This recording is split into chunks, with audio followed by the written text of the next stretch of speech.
Welcome to Reggae in Seattle's fan Q&A with Kabaka Pyramid. I'm your host, Terry. We got these fan questions. Listen, let me tell you something.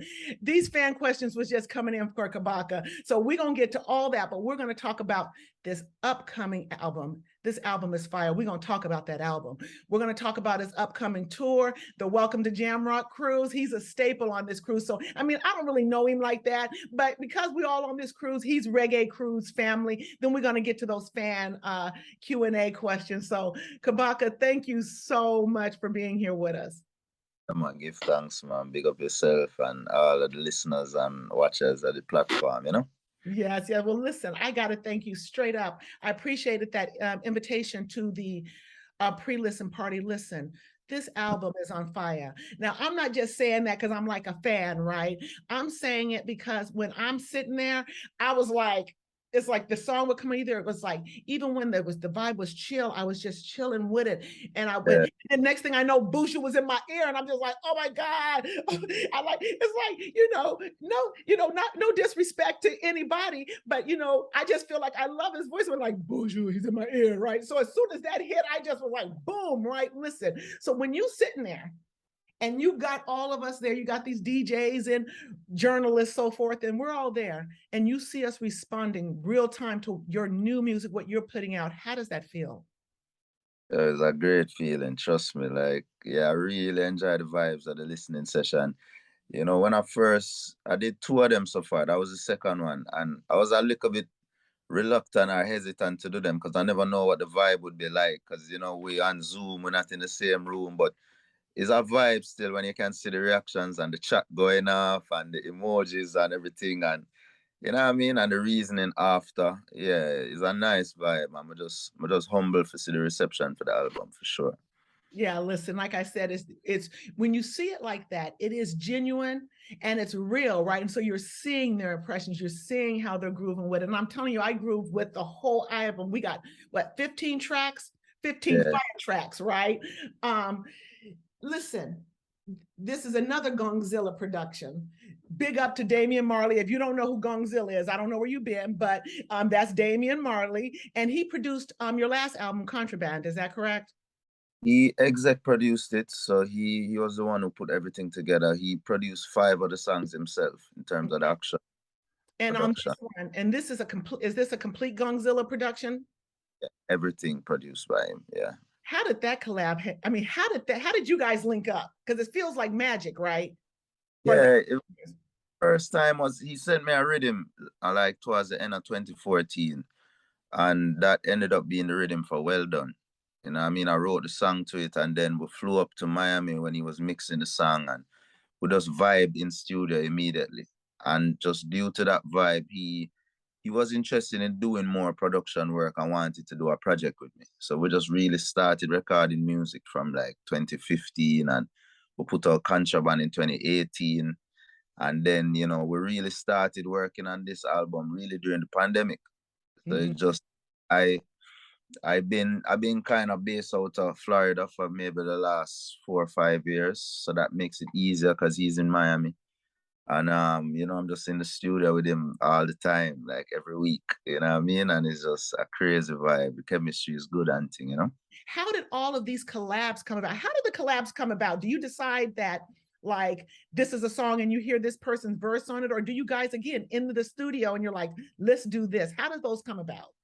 Yeah, everything is different. Like the Buju song, we always wanted his voice on it to do a verse, and we just waited for a good while for that one. You know what I mean? But when the vocals came in, it was like yes, you know what I mean. And then we actually like switched up a lot of how the beat sounded based on how to kind of fit around his voice too. So that was an interesting process too. You know what I mean? But Mr. Rastaman, me and Tifa work together on the Survival 76 project with the song with me, Tifa, Agent Sasko, Joe Mercer, Skip Marley, and thing. And we're just reasoning. I was like, yo, I have studio tonight, down in Miami. If you want forward, you can forward. And she passed through and that beat was playing, and immediately, we just start coming up with ideas, and she came up with the first line in the chorus, and we just start writing and write the whole song basically. And Busy Signal was in studio that night. He just happened to be there. So when you hear when Buju did say big it up, that's Busy Signal voice. I said big it up. You know what I mean? Nice, nice, nice. Yeah, it was just a nice vibe and thing. And you know, like Jamiri been in a lot of sessions with us. So that's why he's on 2 songs, you know, and you know, Black and My and Swelly, these are the best, these are like Ghetto Youth International artists. So them always around in the studio and just, you know what I mean? Like, yeah, if that's the thing about this album, we never really watch who is who and who is the big artist or Ray. It's just like if it sound good, it met the album. Well, and that seems like that's organic and authentic. Now, listen, you brought up Jameer Morgan. Now, I don't know if I'm saying his name wrong. I'm saying Jameer. Am I saying it wrong? Yeah, Jamiri. Yeah, either way. Well, listen, people, don't sleep on Jameer. Now, I've seen Jameer. I've sat down with him. He harassed me when I was interviewing because I was sweating, right?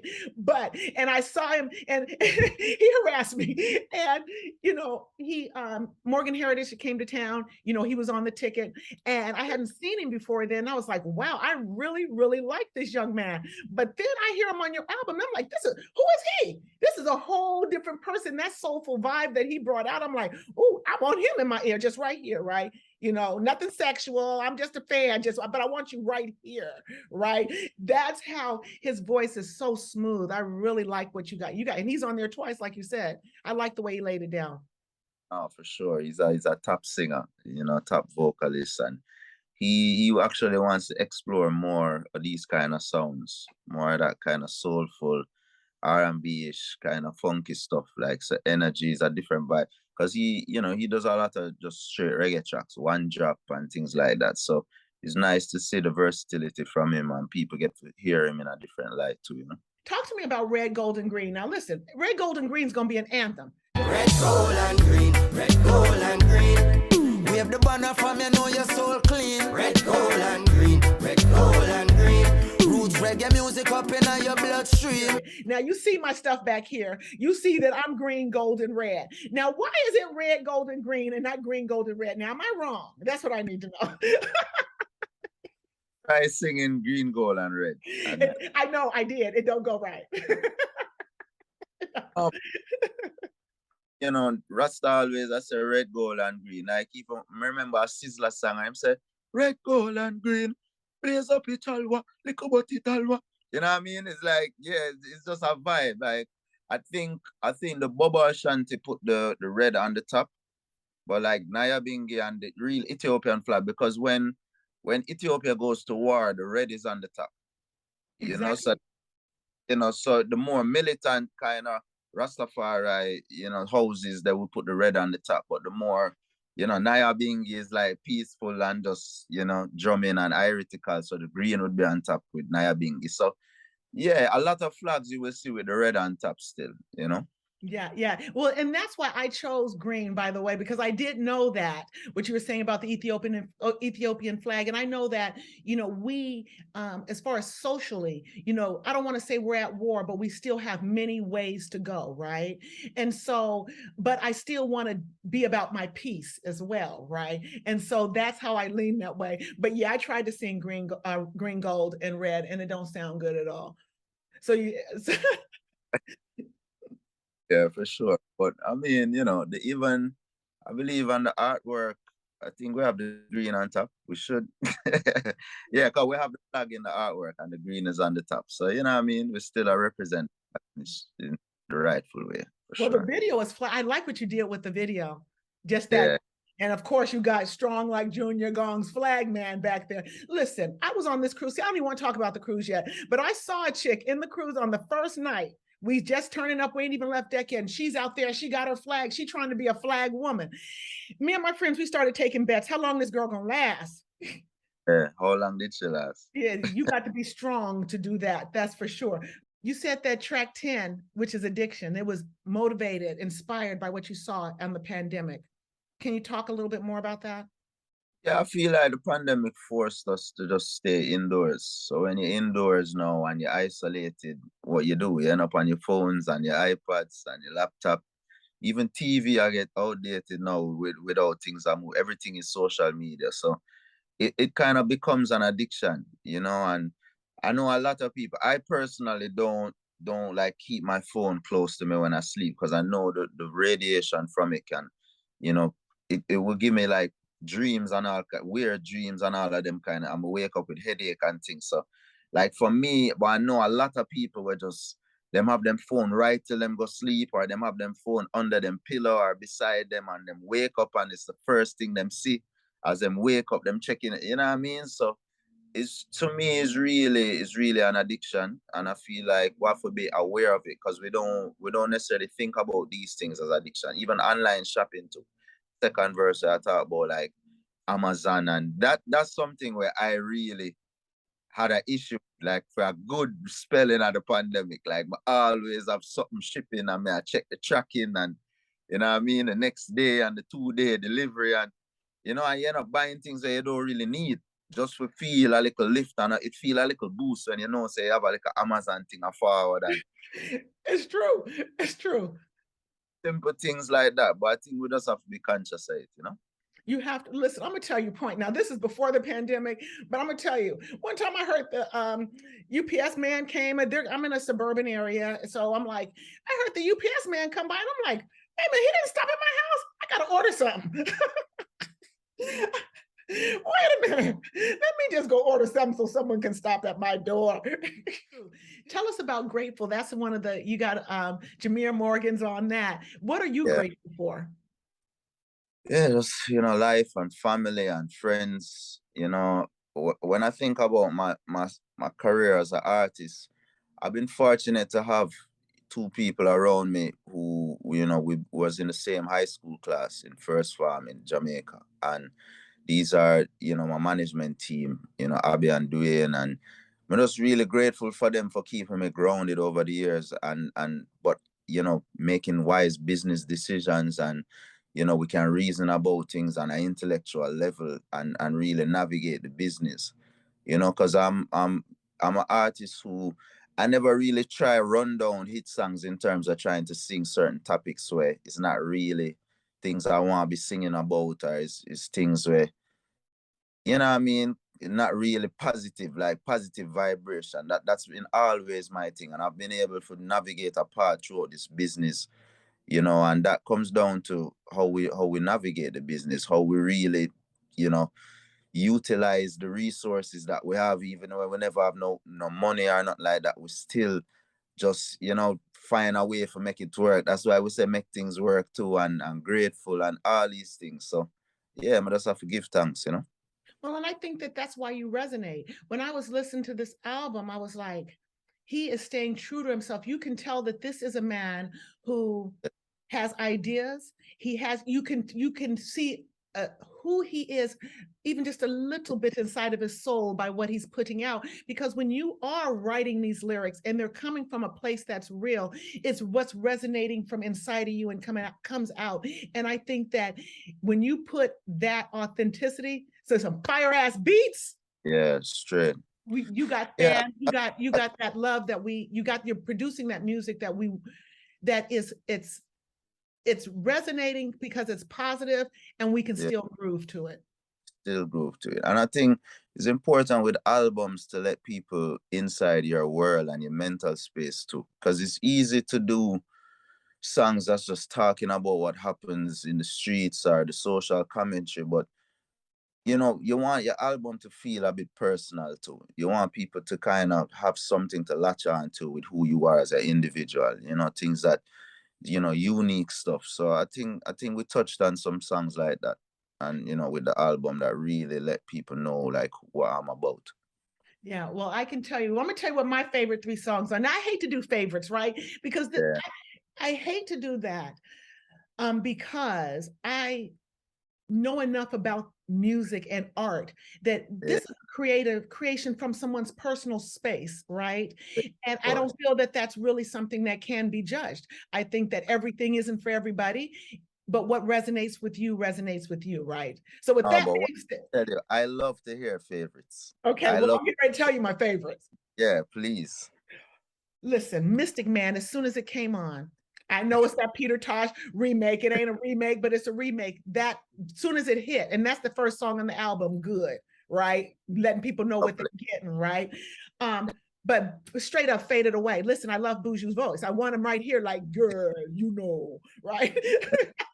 As soon as it came on and his voice hit, I saw your face and I saw how you reacted to the people in the listening party, how they reacted. So of course, that is my favorite, along with Mr. Rastaman. Nice. It feels like that song's a little different for you, but I like it, right? I like it. No, for sure. You don't know, it's not what people expect to hear from me, which is what I like about it. But we still, I still represent myself in a Rasta way too, you know what I mean? So I know what you mean. Yeah, exactly. You getting ready to go on tour, right? Tell us about it. It's the tour to promote the album. It's the Kalling is tour. Now, let me see. I looked at your tour dates. Are we being blessed to be your starting city? Yeah, why not? I mean, for sure. I always have good vibes in Seattle, and you know what I mean? I love the energy over there. So it's a great place to start for sure. And we start in the Northwest and we end in Florida. So it's like, you know what I mean? We go to the whole of US kind of. Well, I saw that you were hitting all up and down the coast. Then you got to throw in Denver, right? Yeah, of course. And then you hit the East Coast. Now, what can fans expect to see? You're promoting the album, so I know we're gonna get some of that new music, right? Yeah. Now, can I ask about the set list? I know we got to play. You got to sing Red, Gold, and Green, right? You got to do that. That's going to be an anthem. Yeah, no, I feel so too. I feel the calling too. I'm not telling a lie. Like the reception so far for the calling, it's just been crazy. Like even in Unrated in Jamaica, like, everybody has said that the song there get played a whole heap. So really looking forward to seeing the reception of that. It's not about no doctrine or religion, it's my actions and decisions. Cause these tracks them man a sing on them impact how people live, but some up with us lacking vision. I know you're not for be a mathematician, for see how poverty attracts attrition. The youth them growing up without no stable father figures, and the school not really give them no foundation figure build pan, so them take it to the street and all them faces opposition and restriction from police and politician. Every day I just the same.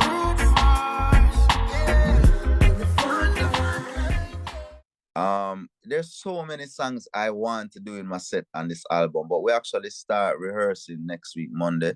So I kind of have to feel out the songs and see what fits into the set, what we want to take out of the regular set. So it's a hard decision, but I was, reasoning with people and say, what do you do when you have an album? And some people are like, yo, I just pick 2 or 3 and just add, because, the set that we built over the last couple of years is very strong. So you don't want to do too much like songs that's still taking the time to work. It's not like every fan will know the whole album as the tour starts. You know what I mean? So it's true. I have to work them in and see. Maybe I'll do some shows in some songs in Seattle that maybe we won't end up doing in Denver. You know what I mean? We just kind of see what the vibe is. But definitely Red, Gold, and Green. I would say the Calling too, definitely, even though a lot of features on it, but we still just have to get. Listen, I didn't even want to ask how you gonna do that, because now unless there's a surprise. Now am I gonna see Protege and Stephen and Jesse Royal up on that stage? Now if you do that, I'm gonna bow down. No, true. Proto and Jesse on tour now, so I feel like I think they will probably be wrapping up when I'm on the West Coast. So, I don't think we'll end up crossing paths on this tour, but you never know. You never know who might show up. But I'll probably just like sing their verses and just fly the vocals for Stephen Marley. You know what I mean? And just make sure his voice is there. And, we'll see how it works out. You'll make it work. You're going to make it work. You're going to make it work, and we're going to love whatever you put down. Now, listen, I want to talk about the cruise, Kabaka. You ready for the cruise? Yeah, man. Looking forward trust me, it's been a while. It's been a while. See, the last time we talked about the cruise, and how the cruise just wear you guys out, and it does, because you're pretty much on a ship, and you got to go get food. You're always on to a certain degree once you leave your cabin, right? Once you leave cabin. And so I can understand how that can be exhausting, but we ain't had a cruise now since 2019. So I know you're ready, right? Yeah, we're refreshed. I'm refreshed. Refreshed and ready. Listen, now I know you're coming on night 2 and with Damian. So I know we're going to get some of that red, gold, and green on that, right? Have to. I think that's all white as well, all white night. Oh yeah, that is the all white night. Yeah, yeah, vibe. What I want to know is, now they keep telling us we're gonna have some surprises with all the collabs you got going. Do you got some sneaky surprises you want to share with the world? Okay, I share. Okay, I share. I have to leave the surprise. You know what I mean? It's not gonna work out if we let that loose, you know. But no, that it should be really nice. You know, I'm hoping to get Stephen Marley to come sing his part in a Kalling, and you know what I mean? Like, yeah, for sure. It will be a vibe. It will be a vibe. When you go on, are you on the ship the entire 5 days? Yeah, usually. Yeah, for sure. Why not? I mean, it's a vibe.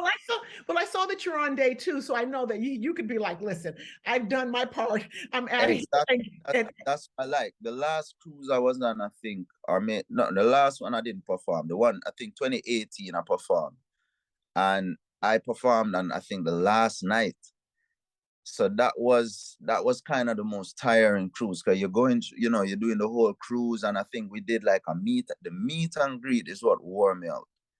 Because like literally like 100 people line up to just talk to you, take pictures, and it's just, you're just looking at that line and it's just never ending, you know what I mean? And yeah, that really wore me out still. I won't tell you that. And I think we have to do a meet and greet and this one too. So I forgot really, maybe just rest the day before or kind of plan it out which day we do the meet and greet. So the efficiency. But the Tuesday, I should be full energy for the performance, and then we can kind of chill after that. So I kind of like how this one's setting up. Yeah. Well, listen, I'm looking forward to it. Well, one of the things that I really love about the cruise, besides there seems to be a certain level of camaraderie because there's regulars that are on this cruise every year. So we've already started chatting with each other, right? Yeah, for sure. Even like, the whole thing what happened, where they would like Footer Hype and thing. But like Footer Hype is somebody where me and him part on the cruise. It's like we just always buck up each other on like the dance hall or like backstage, and we are joke and we are run joke and them thing and we are vibe. You know what I mean? So it's like, but I don't see Footer anywhere else other than at the cruise. Mm-hmm. Yeah, it's just one of them type of thing there, Exactly. And also with the cruise, I mean, I'm not trying to sell the cruise, people, because it is sold out. You can get on the wait list, but it is all that we're saying, because you will have these moments you're not going to see anywhere else. Like, remember the time when the power went out when Damian was on stage? Yeah. But the crowd still had him. The drummer never stopped. His backup singers never stopped singing. And the crowd did not stop until the power came back on. It was magical. Yeah, man, special. And I remember when Taurus was on and everybody came on stage and was singing, "Give me a little one job." Yes. Step up to the front and I give them some dance moves, and you know what I mean? Yeah, that was a vibe. So and I like the Nyabingi sessions. Now, listen, are we gonna see you at the Nyabingi? I see you there sometimes. Yeah, we try and last. We try and last the night. Because some people, they go sleep and wake up for the bingy, but we up all night. So by the time we reach 6, 7, it's like mash up. You know what I mean? Because I guess you'd have to kind of plan it where you wake up like 4 or 5 o'clock in the afternoon, and then you just kind of do the whole night till morning, which is what we do sometimes when we go studio. Like I was in studio till 5:30 in the morning last night. You know what I mean? So yeah, so it go. I mean, what for chant bingy, man?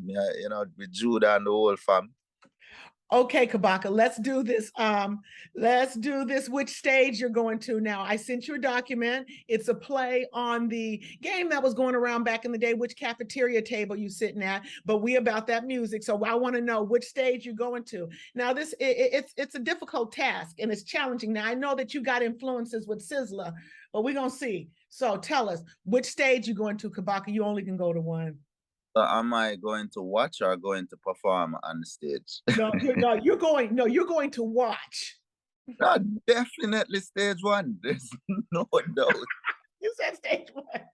No doubt. I mean, you don't know. Stage 7, I mean, come on. Like, Peter Tosh, The original Wailers together, right?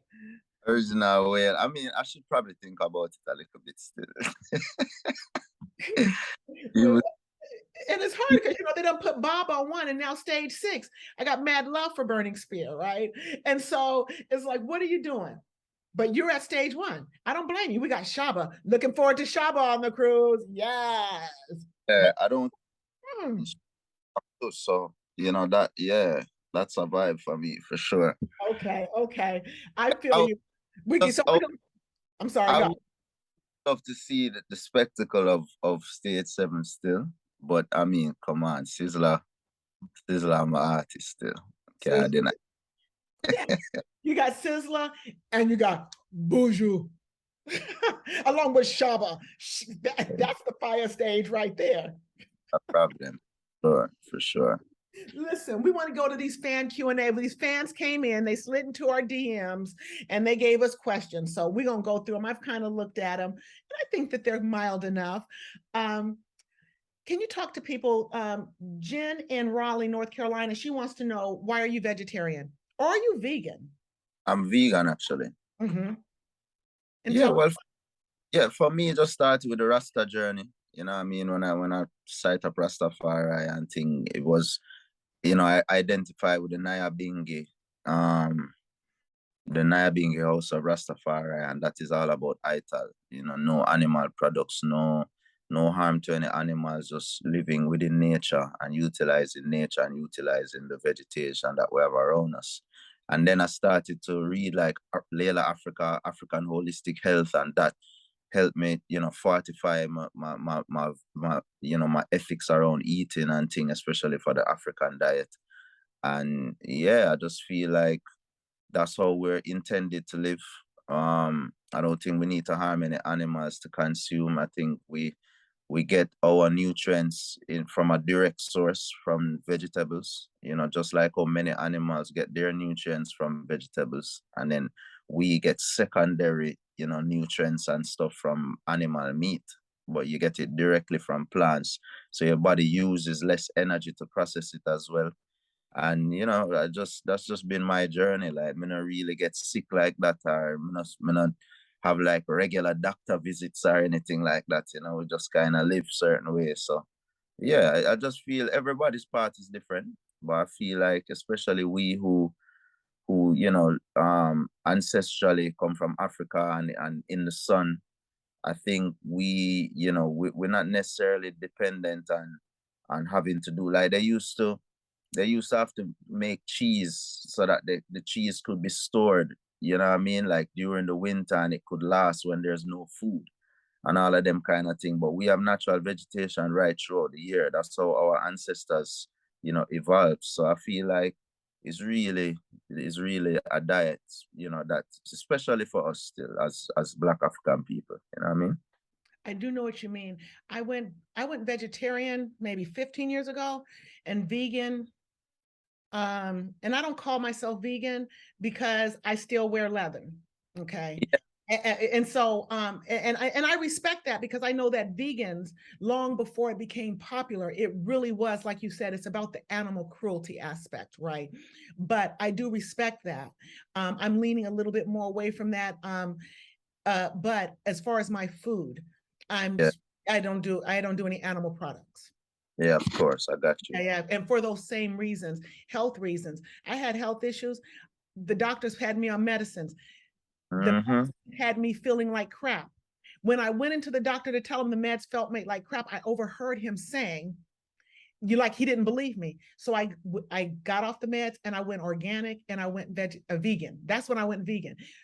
All of those health issues went away. So this is what I know, that what you speak is truth. So he ain't just talking, people. This is real talk. It really is. We know that if you're going to eat a cow for protein, well, it's not eating another cow, it's eating grass. And we know that it's the amino acids within plants that are the building blocks for protein, right? That's just a biological fact. 100%. Yeah, so much respect to you. Even Arnold Ehret is a guy from like the early 1900s who wrote about the mucusless diet. That's where, like, I feel that's where Dr. Sebi got a lot of his information from, because he's talking about the only things that are not acidic for us is green leafy vegetables and fruits. That's the only thing the body processes, and it has an alkaline or alkalizing effect on the body.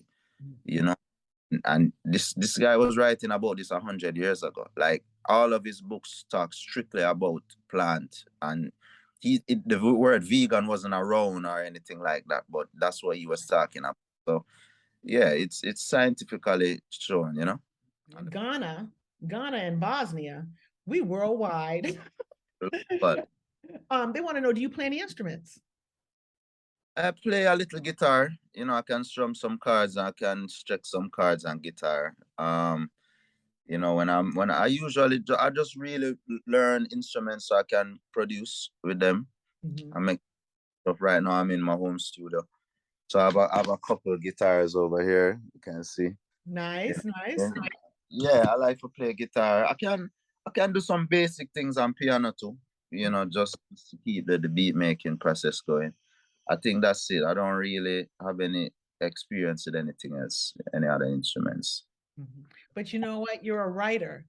You're Yeah, and so your instrument is your vocals. yeah, twice for sure, definitely. And the mind, really, you know, it's like because you know you can come up, you can write with the mind alone, you know. So yeah, that's really where it comes from. But then you know, express vocally and stuff. So yeah. Emmanuel in Kenya wants to know, do you do charity work? Yes. You know, it's something I'm actually thinking about doing a lot more. But like I have certain, you know, donation stuff that I've subscribed to monthly, so a certain amount of money comes from my account, you know, every month to go towards like refugees and stuff. There's certain things that will come about every now and then. You know, you put a money here, you put a money there, send you like a GoFundMe link for certain things. You know what I mean? I definitely try and contribute. Right. You know, before I was super active with my artist career. I was in an organization called Manifesto Jamaica, and we did a whole heap of arts-based community work in the inner city in Jamaica, in Kingston, and Rastafari Youth Initiative Council, where we did, you know, a lot of charity work for like elders in the Rastafari elders in the community and things like that. So Nice. yeah. Nice. Peter in Birmingham, we know they got mad love for you in the UK. I know that. There is talk about Afrobeats taking over reggae. Do you see this being true? I mean, like a genre can't necessarily take over another genre, but it can take over a market. So like in Europe right now, if we're talking about a competition, you could say that Afrobeat is kind of, you know, having the edge over reggae right now in Europe.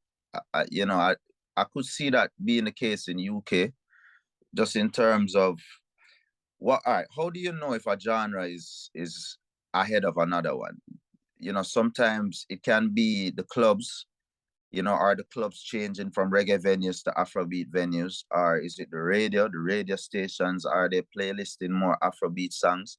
So maybe you could say on radio, maybe you're finding more Burna Boys and more Kids than Coffees and Chronics. You know what I mean? It's just our Sean Paul's. I don't know what's happening over there, but I think in the US, you know, reggae is still strong. Afrobeats is still on the come up over here in the US. In Jamaica, it's, you know, it's straight reggae.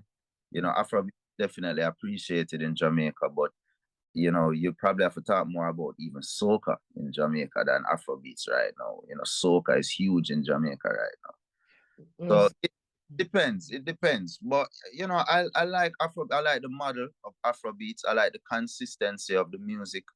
I feel like if you want a genre to penetrate a market, you have to be consistent. You have to have a sound that's easily identifiable. And I feel like within reggae, we have so many different permutations of reggae and so many different styles and dancehall, and yeah, you know, everything is, you can have 10 reggae songs and them sound completely different. You know, so I feel it's almost like a two-edged thing, like a blessing and a curse, because we love the versatility of reggae.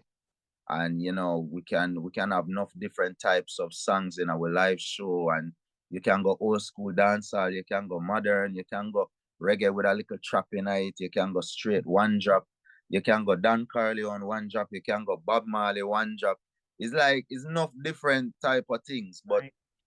you know, and that's what reggae fans love. But I think sometimes the business side of it, maybe the genre, I would say suffers a little bit because of that.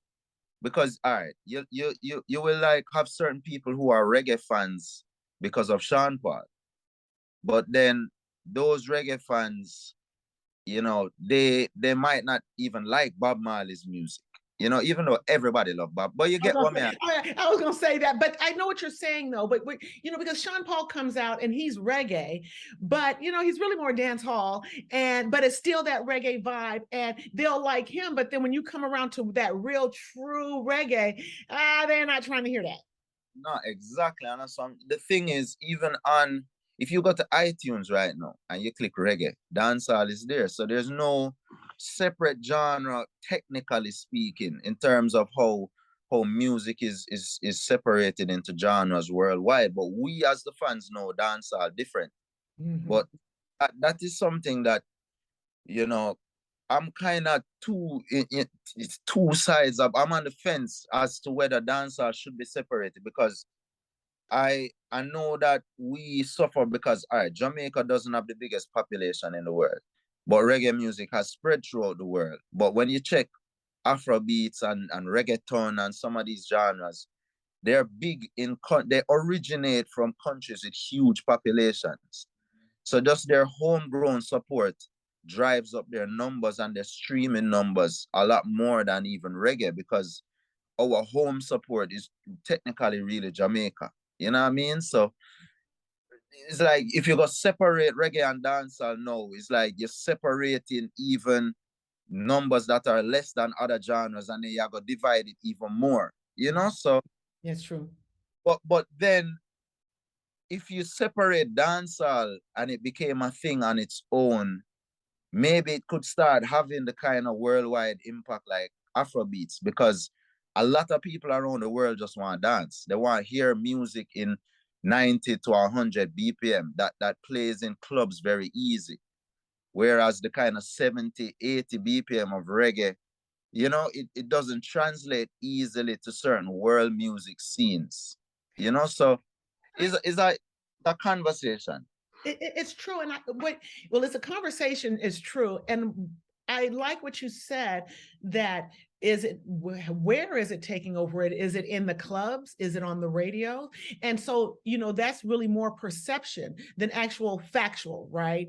And I split out dance hall because of you know kind of what I do, right? But I view it all as reggae music myself, just because I view reggae music as Jamaican music. I know that many people are inspired by Bob Marley and the Wailers and all of those foundational artists, right? But the thing is that reggae music to me is Jamaican music. And so when I hear it to me, dance hall is reggae, right? Just like in the 70s, when it was Black music, it was soul and R&B. It didn't matter whether it was slow or whether it was fast, it was soul and R&B.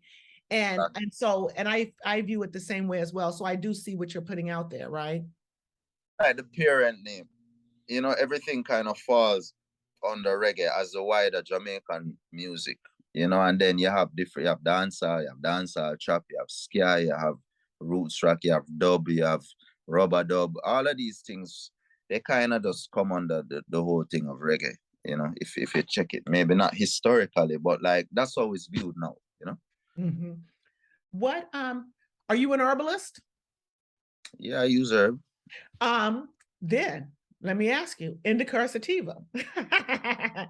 You know, I kind of like the hybrids. I like the hybrids because I like a little bit of both. You know, sometimes but I lean more towards sativa. I like more of the head high and the kind of up. You know what I mean? Yeah, the indica kind of, you know, when I like to get too lazy and too slouchy, you know? Let me tell you, you're the first male that has told me he likes sativa. What? Yeah, but see, now let me be clear. Now these other people, I'm not going to display the other people, but what I want to say, I'm just, you know, give any ideas, but I think that you might like the sativa for the same reason I'm a sativa gal. Great. I can't be sitting down. You see, I can hardly sit in this chair, and this is my energy. I can't be slumped down like this. Exactly. I got stuff to do. And so, yeah, so there you go. Thanks for playing that, right? We got one more from Muhammad in Sierra Leone. Will you tour Africa, the continent? I want to badly. I've been waiting. I've been, yeah, it's a shame that I haven't been as yet. My mom was embarrassed about it, but the offers always come in and then somewhere, the thing it break down and it's never from our end.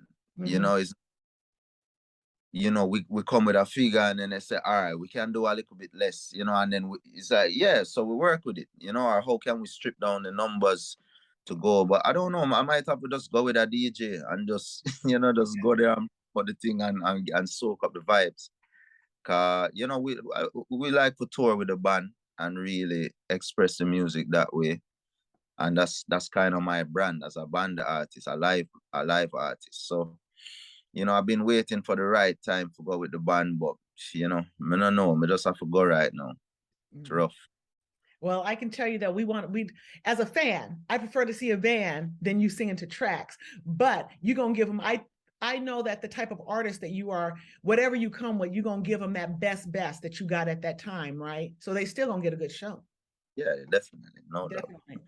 Kabaka, thank you so much for sitting down with us. People, that was our Kabaka Pyramid fan Q&A. Listen, Kabaka's The Kalling Fall Tour starts October 4th in Seattle. He's hitting the West Coast and Denver.